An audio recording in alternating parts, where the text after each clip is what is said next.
Alright, so what I'm going to demonstrate for you guys today is a side flip. But before I teach you the side flip, I'm going to have to walk you guys through some basics. And what I want you guys to understand is, real quick, let me just see a show of hands to be simple. How many of you have done something that you never thought you would ever do in your life? Just raise your hand if you ever had that experience. Alright, now did it feel good? Like, let me hear, did it feel good? Yeah, okay. So, a lot of people see when I do free running, is they see me do a move at my level, and the first thing they think is, I can't do that, I break my face. So, my goal is to kind of show them, starting from the basics, and working their way up to achieve certain goals. Whether if they want to do what I do at my level, or if they want to do just the best that they can do. One important thing to understand is, like, let's say for example, an NBA star didn't just walk on the basketball court and start playing like a pro. To get to the pro, you gotta learn drills, you gotta learn endurance, you gotta learn teamwork. There's so much you gotta take into consideration. You gotta start from the basics and work your way up. So, understanding that, I'm gonna walk you guys through some of the basics, kind of show you guys what you might be capable of, or what you should be capable of, actually, what you are capable of if you try. So first, let me demonstrate the side flip. Here. Just like that, okay? So, there's a basic to a side flip, and there's a concept I call the lift and push concept. And it's a really fast lift of one leg and a push off the other leg, alright? I'll get into that later when I go into more detail. So, the basic movement to a side flip, believe it or not, is actually a cartwheel. So, the formal cartwheel is where you keep your legs straight. The basic movement of that is you're here, you're angled right, you want to be comfortable. Place one hand here, your other hand next to that, and you slowly swing your legs over to the side like that, alright? And the same thing vice versa, hand here, other hand next to it, and you swing your legs like that. When you get comfortable doing that, you start bringing your legs higher and higher each time. So you go from here to here, like that. When you get comfortable doing that, that's when you want to start applying that lift and push concept. So, whether you want to jump up and come down on your hands, or come to your hands and push off your hands as you swing your leg. The important part is that you keep those legs swinging. If a lot of people, what they like to do is they'll come up and they'll stop here, and then they'll come down and they'll fall. Alright? So what you want to try and focus on when you're doing that cartwheel part is keeping your legs going. A lot of the side flip requires a lot of momentum. So in one spot, it's a lot of momentum to generate in one split second. Alright? Whereas in the cartwheel, you can keep it going, it's fluid. Once you get the cartwheel down, you want to start working on either the aerial or the butterfly kick. Now the butterfly kick is a martial arts move that a lot of fancy fighters like to do, where you'll be here, feet spread out. Pretty simple, you start from one side, you lean, you dip, here, and you lift this back leg and you push up this one. And what you do with your body, you don't want to bring it up, you want to keep it down. And you kind of go here, like that, okay? Now, just like the cartwheel, you don't start going straight over. You start here, and go low. So this time, instead of using your hands, you're actually focusing on momentum. Alright? And each time you do that, you bring it higher and higher. Same thing vice versa. Bring it higher and higher each time. When you get comfortable with that movement and you start applying that lift and push concept, oh yeah, breathe. Breathing is probably important. And I want to throw this in there now instead of making a transition, because the sooner you know it, the better. You can go a couple days without food. You can go maybe a day without water. But you can't go a couple minutes without breathing. So breathing is extremely important. Knowing when to breathe and how to breathe is probably the most important part. Alright, endurance in sports, a lot of people might know this. So when you're doing fast movements, you're going like this, for example, tennis, when you hit, you hear them scream or breathe out real loud. That's them knowing when to breathe. And UFC and martial arts, they're fighting, they go here, they go, they take it in and they breathe out. Alright, that's their knowing when to breathe and how to breathe. And free running is kind of the same concept. So when you're jumping, you breathe out. As you land, you can breathe out too. And that helps. It helps you be relaxed, helps you be more fluid, and it feels more comfortable, I guess you could say. So going from the butterfly kick, you want to go to the aerial. So you got here, bring one foot up, switch, the other foot, and you come up, you start bringing your legs higher and higher. So like the cartwheel, you bring your legs higher and higher, and you go in here, like that. Alright, and same thing vice versa here, like that. Alright, it's kind of fun to watch, yeah, but just imagine if you could do that.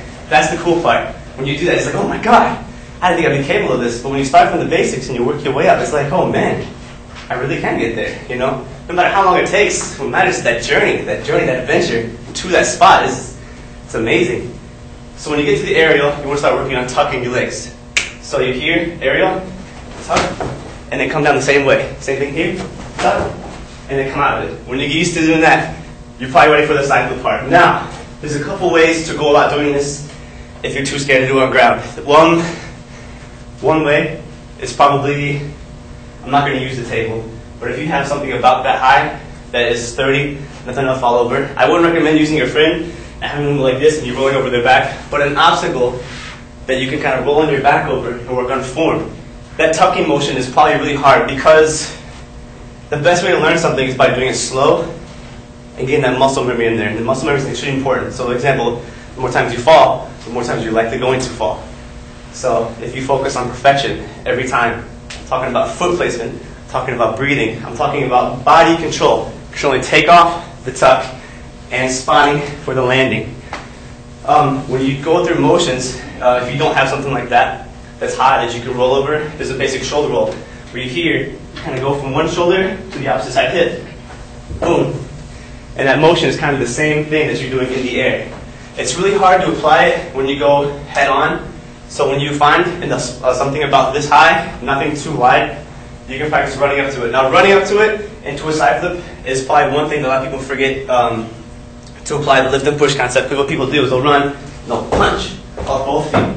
And it can be okay when you're first starting, but the thing is, it puts a lot of stress on your ankles, a lot of stress on your knees, and there's other things that I could probably explain that's just not good for you. So what you want to work on is being fluid. So instead of shuffling and going up into it, wide, comfortable steps, and you'll flow into it.